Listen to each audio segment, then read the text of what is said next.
Stanford, Arizona. The SEC, the ACC, and the Pac-10. Auburn, Tennessee. I was recruited by Kansas, Duke, USC, University of Washington, Notre Dame, Lou Holtz. Cal, Georgia Tech, UCLA. Of course, Georgia. I played football at UCLA from 1995 through 1999. I attended Ohio University on a full athletic scholarship for football. I was fortunate enough to play football and baseball at UCLA on scholarship. Colorado, and Michigan. The NCPA is an advocacy group comprised of college athletes from across the nation. You believe that you're going to go to this school and everything is taken care of. The mission of the NCPA is to provide an effective means for college athletes to voice their concerns and influence NCAA rules. Getting this scholarship would give me the opportunity to graduate from the university, in 4 to 5 years. We're there to protect the players, we're there to serve as a voice for the players and just generally improve the conditions. I didn't understand what medical benefits or what was actually covered under a scholarship. I didn't know. Health coverage is not discussed when you talk about the whole scholarship issue. Tore all major ligaments, the MCL, ACL, PCL, dislocated the kneecap, patella tendon, tore the whole medial capsules. I tore my ACL in my freshman year in the tournament, and I was sent back into the game. The NCAA has no rules that mandate health coverage for college athletes for sports-related injuries. So schools don't have to give health coverage for these guys. I wanted to get a second, third, fourth opinion, and I was told I wouldn't be able to do that. And to this day, I'm still paying for my injury. I just went with ahead and took a loan out and paid for my own surgery. And you get an injury or something happens off the field and you're not covered and it's coming out of your parents' checkbook. Had I had someone like the NCPA behind me, then I would have been fully equipped to be able to, not put my family through that type of stress or that financial commitment. There was one offseason where 3 football players died during workouts. And at the time, the death benefit from the NCAA was only $10,000. And the NCPA realized that this was just not enough money to even cover funeral-related expenses. School might pay more for a knee surgery to get that player back on the field than for a death benefit when that player passes away. And the NCAA eventually gave in to the public pressure and changed the death benefit from $10,000 to $25,000. Curtis Williams was a football player on scholarship for the Washington Huskies, and he was paralyzed during one of his games. And the NCAA refused to pay for his medical treatment at home. It was devastating to the family.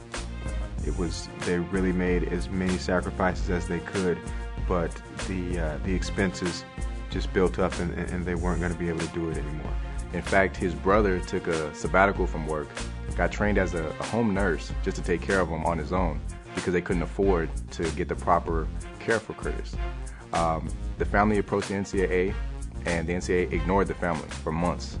And finally, the NCPA stepped up and to see what we can do. And what we were able to do is to have a press conference to help expose the situation, put public pressure on the NCAA. Curtis's football players, all the teammates at his school, they wanted to do something to help.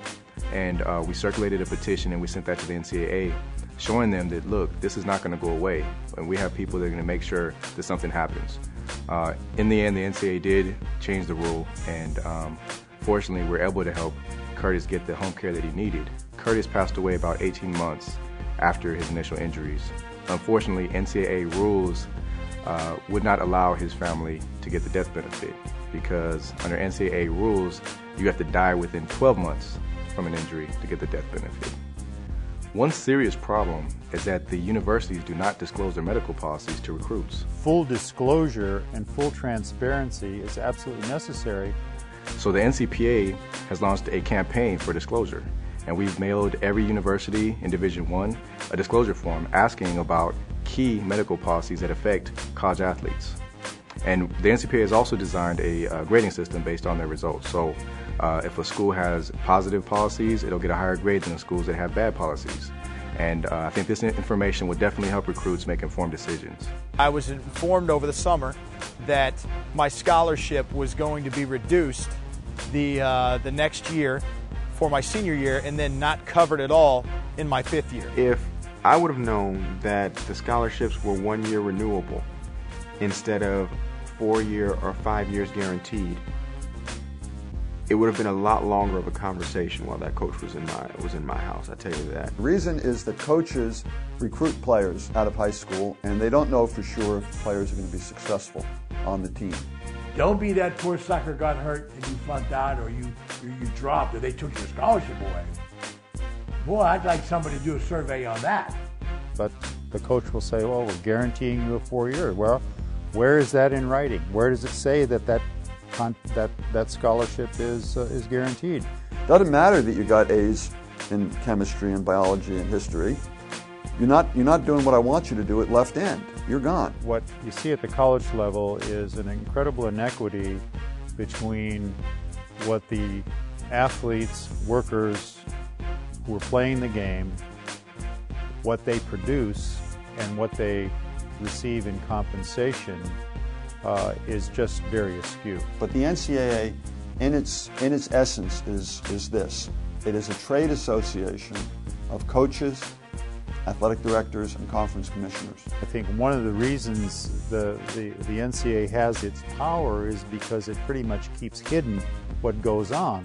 The basic structure in the rule book of the NCAA should be thrown out, because in the world we live in, they're antiquated, first of all, and they've never, ever given the benefit to the student. The universities are the NCAA. The NCAA rules are passed by university presidents. So all these NCAA rules reflect what the schools want. So when the school points to the NCAA as the bad guy, it's not genuine. He didn't talk much about how a full scholarship covers your expenses. Tuition, room, board, and books. No, they just come in and say, look, you got a full scholarship, you're going to come to this campus, you're not going to have to worry about any money, you're not going to have to worry about anything. You know, you got these athletes generating billions of dollars per year, and few people realize, and even the athletes themselves, that they are living, by and large, below the federal poverty line. They're actually living in poverty. You really, really had to be a good steward with your money. I really didn't have much money in college. You had to make it stretch. Especially if you come from a broken home and you really don't have the means of income that your parents can give you. I needed to take out credit card loans and things like that because you have other expenses that occur. 19, 20 years old and still calling home and asking for $200. You're struggling, you're eating cereal, eating cereal for dinner and top ramen for lunch. When athletes are recruited, they're told that a full scholarship will cover all their expenses. In reality, the NCAA admits that a full scholarship falls short of costs. So with 4 of us living in a 3-bed, 1-bath apartment off campus, rent was about $2,000 a month. And we're still, trying to figure out how to make things work. When you cover tuition, room, board, and books, everybody agrees, including Miles Brand, who is the president of the NCAA, that leaves the average Division I-A athlete $2,500 short on their cost of attending the school. Now, the NCAA has a contract with CBS worth $6 billion over 11 years.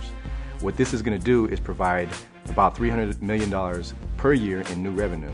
Now, you can increase scholarships for every football and basketball player, double that for Title IX purposes, and still have money to burn. There is money there. This does not have to hurt the small schools. The NCAA could distribute revenue, and players can have scholarships at equal cost. If you took all the jersey sales, if you got 100, if your stadium seats 90 to 100,000 each, even 50,000 fans wearing your jersey, that's money that could have probably paid for your scholarship. It didn't make sense that my jersey could be sold in a store, yet I didn't have enough money to buy one. And if somebody gave me that money, I could be suspended. It is important that college athletes continue to speak out. College players need to speak out because no one else will. That's why we all need to come together and say, hey guys, let's stand together so we're not standing alone. But I think the work that the NCPA has done and Ramogi Huma has done has already forced changes in the NCAA. And that's why I think this is important, and that's why I think it's also important that the pros support it. We need a famous football player or basketball player who made themselves $90 million to stand up and say, I made it. 20 of my friends didn't make it. Let's help. Well, everybody needs somebody to have their back, you know, and is always looking out for the best interests. And that's why the NCPA is so important, because we're fighting for the rights of the players. The NCPA is a great thing, and it's something that me as an NFL player that I really support, you know, what they're doing. To become a member of the NCPA is pretty easy. College athlete just has to support our mission and goals and give us contact information, and that'll do it. They can sign up on our website at www.ncpanow.org.